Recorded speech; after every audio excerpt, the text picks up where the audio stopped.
Yuqoridagi kabi holat yagona emas. Keyingi yillarda murg'ak yoshdagi bolalarga qarshi sodir etilgan shafqatsiz jinoyatlar soni ortib bormoqda.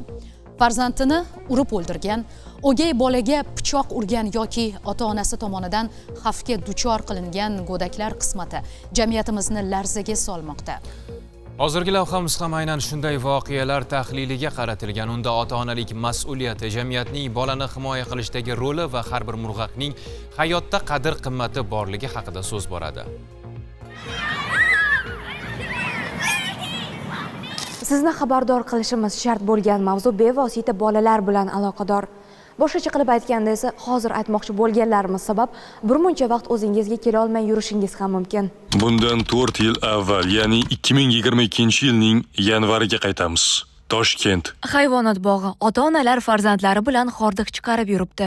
To'satdan bir ayol o'z bolasini ayiq qafasiga tashlab yuboradi. O'sha yerda bo'lib turganlar hayrat va qo'rquv bilan voqeaning davomini kuzatishadi. Ayiq qizaloqqa tegmaydi va u tirik qoladi. Oradan 3 yil o'tgach, aniqroq aytadigan bo'lsak, 2025-yilning avgust oyiga kelib esa ruhiy kasalliklar shifoxonasida davolanib chiqqan ayol yirtqich hayvon ham tegmagan jigarbandini pichoqlaydi. Qizaloq hodisa joyida vafot etadi. O'sha paytda marhum atiga 7 yosh edi. 2024-yil 4-oktyabr. Buxoro. Asli Surxondaryodan bo'lgan ayol o'zining 3 yoshli farzandini vahshiylarcha urib, kaltaklab o'ldiradi. E'tiborli jihati ona nomiga nomunosib bo'lgan bu shaxs oldin ham boshqa farzandining umriga zomin bo'lgani uchun qamoqda o'tirib chiqqan. Ehtimol sizda ham savol tug'ilgandir. Farzand qotiliga yana boshqa bir go'dak qanday ishonib topshirilgan? 2023-yil iyun. Samarqand.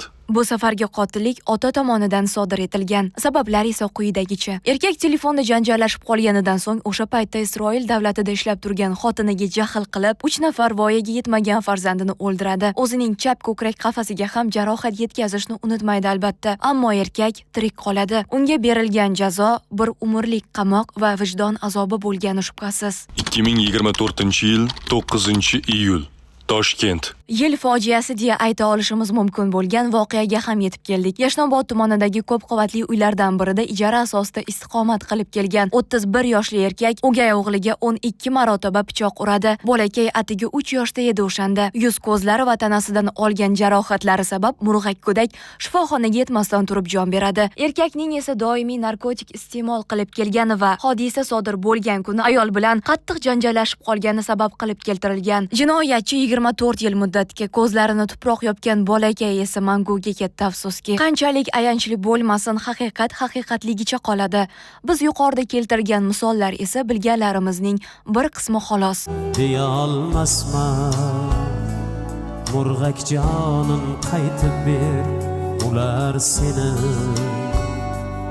o'ldirdi, endi borib hammasini Allohimga aytib ber. Tarbiya beryapmiz. Niqob ostida yo'l tutadigan ota-onalarga ham aytar so'zimiz bor. Ishingiz o'xshamadimi, balki farzandingiz biron xato qilib qo'ygandir, lekin bu ularni kaltaklashga sabab bo'ladi degani emas. Boshqalarning alamini ham murg'ak bolalardan olish mumkin degan qoida hech qayerda yozib qo'yilmagan. Po'pisa qilib urish bor. Agar jonni ortib, balki burush o'ylagan qilib urish, mayib qilish bor. Mayib qilgan desa urgan odam bu tarbiyasi yo'q odam.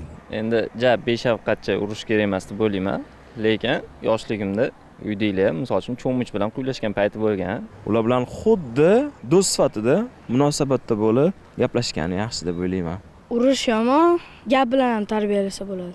Farzandlarni albatta urib tarbiyalash noto'g'ri fikr. Ularga shirin so'z, muomala, tarbiya birinchi o'rinda deb o'ylayman. Tushuntirish kerak bolaga. Bolani urib tarbiyalab bo'lmaydi. Agar ular o'zini kattalardek tuta olishmas ekan, men bolaligim haqida nimalarni eslashim mumkin? Faqat zo'rlash, haqorat, kaltaklashlarnimi? Rivojlangan mamlakatlarda bola tanasidan kaltak izlari topilsa, ota-ona javobgarlikka tortiladi. Hukumat ularni ota-onalik huquqidan ham mahrum qilishi mumkin. Albatta, o'zimizda ham bolalarni himoya qiluvchi tegishli tashkilot va tartib-qoidalar bor. Bolalarni zo'ravonlik barcha shakllaridan himoya qilish to'g'risidagi qonunda aynan belgilangan. Zo'ravonlik sodir etilsa va albatta vakolatli organ tomonidan, ya'ni ijtimoiy himoya milliy agentligi hamda uning hududiy boshqarmalari, jumladan inson ijtimoiy xizmatlar markazi tomonidan baholanadi. agar baholash natijasida bolaning hayotiga yoki sog'lig'iga tahdid yuqori deb baholansa, bolani oilasidan olish vaqtinchalik professional tutingan oilaga yoki boshqa xizmatlarimizga joylashtirish choralari ko'riladi. Jamiyatdagi har bir insondan atrofida bo'layotgan voqealarga e'tiborli bo'lishini, ota-onalardan esa farzandlariga nisbatan mehr-shafqatni so'rab qolamiz. Bu kun Sevinch Mardonova va Baxtiyor Jalilov, Toshkent.